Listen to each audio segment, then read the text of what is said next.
Sa Good Vibes,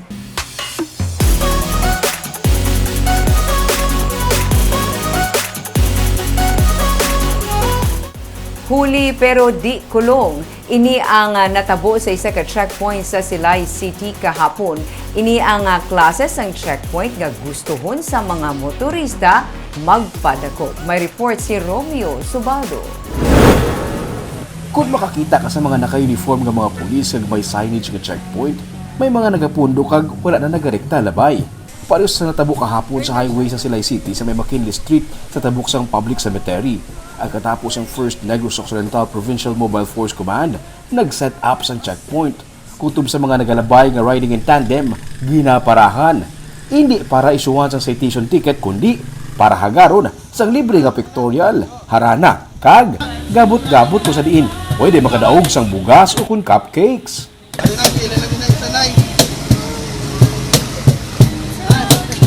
Ano na pilihan mo?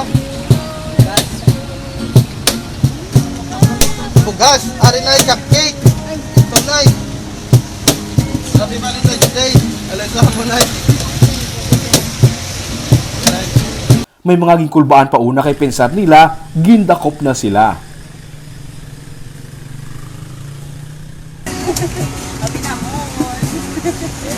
Sabi niyo, dakop na. Sir, halong ka mo, ma'am sir. Halong ka mo, ma'am sir. Ano man balya sir sa pa-surprise ka mon?